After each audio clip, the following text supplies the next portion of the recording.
I'm walking on North Court Street and 8th Avenue in Safford, Arizona, where I had on April 7th, 2024 at 7:45 p.m. is when the nightmare started and wouldn't end. The Safford, Arizona Mount Graham Regional Medical Center, which I was rushed to because my Omnipod insulin pod failed and my blood sugar was seriously, dangerously high.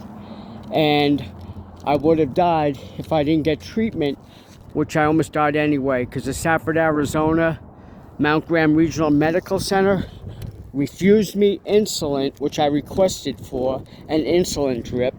And Tanya Ruis, the security guard that does the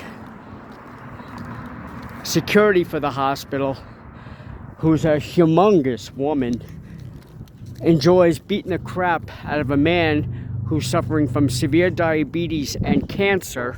And I weigh 115 pounds, and I believe she's roughly about 400 pounds. She's humongous. But either way, I'm in front of the court building where they sentenced me. It's supposed to be a 2-day trial. The jury didn't want to be there, and several of them worked and had ties with the Mount Graham Regional Medical Center and found me guilty of a felony because the hospital, Mount Graham, put me into diabetic shock. They have this monument here, which is a disgrace. Victims' Right Memorial. Victims get persecuted and sacrificed in Safford, Arizona. Victims don't have rights in Safford. They just beat you, and they allow hospitals like the Mount Graham Regional Medical Center to murder you. But this is the Graham County Courthouse, and they found me guilty. They wouldn't allow me to show the pictures of me, black and blue, from the hospitals, beating me almost to death and refusing me insulin, which puts me into diabetic shock. And I'll post links below this to show you the court proceedings and police proceedings with a diabetic. They basically murdered me. Now I'm going blind because my blood sugar was over 4,000, and the Mount Graham Regional Medical Center refused me insulin. And I'll show you what that happens when you go that high, or if you go too low. The extremes put a diabetic into a coma state, which is called diabetic rage. But I will be posting this, and I'll show you. Tanya Ruis also lied on the stand.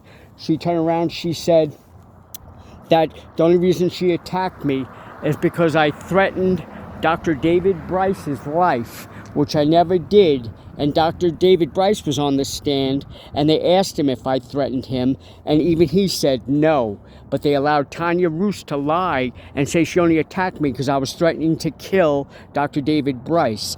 I don't threaten to kill anybody. I'm a caring guy, and I help people. I don't hurt them. But they turn around. They lied, straight out lied, and they allowed her to lie, and she said stuff, 90% of it wasn't true. And the prosecutor, he lies just as bad. All of my drug tests will show I never did drugs. He said that I went there and I got angry because they wouldn't give me drugs. No, excuse me, I don't do drugs. So I will be charging him for defamation of character. He might be doing drugs, but being a prosecutor, they get away with murder. And he lied. So the prosecutor's a liar, just like the testimony from Tanya Ruis. This is ridiculous that I'm being persecuted for a felony when I'm 100% innocent and took an ass beating at the hospital, and they refused me insulin, which almost cost me my life. And after the beating, they had me arrested and placed in the Safford, Arizona Detention Center, where the nurses there are beyond stupid also. She told me that I didn't have cancer. I went for a bowel reduction to lose weight. I've never been heavy in my life because I don't stuff my face to get obese like that. And I had cancer, and the doctor, the surgeon, removed it. And she said she spoke to him, which is an outright lie because he's not going to violate HIPAA laws and lose his medical license. So she directly lied to me and said that I had a bowel reduction to lose weight. It was cancer. And I got the proof and pictures to show this. But she also said, oh, your blood sugar is only 589. You're in range. No, 589 is a diabetic coma, sweetheart. Learn nursing. I mean, you're probably a high school dropout, but either way, 170 to 120 is normal. 589 is the beginning of a diabetic coma and death. So Stafford, Arizona's got to start monitoring these people, because they hire people that have absolutely no education. And the Human Rights Coalition in Switzerland took all my paperwork, and Stafford will be on the news for human rights violations, which they did. I'm going to the highest court to get this conviction because I was sick, which the Mount Graham Regional Medical Center caused me to get sick by refusing me insulin and beating me almost to death. I'm going blind. They fractured several bones in my body from beating me. 115-pound man, it makes them feel good being 300, 400-pound obese women to attack a man my size. I mean, for real. And refuse me medical attention. This will all be placed on the news. Phoenix News, Fox News is going to show it. And I'm getting the whole world order, which every country so far admitted my human rights were violated. You're sick, and there's a different protocol for sick people. Just like I talked to the sheriff at Walmart and told him the mayor and his secretary can care less about diabetics. And I told the sheriff that you need to do the red dot for life, like I had done on Long Island and in New York.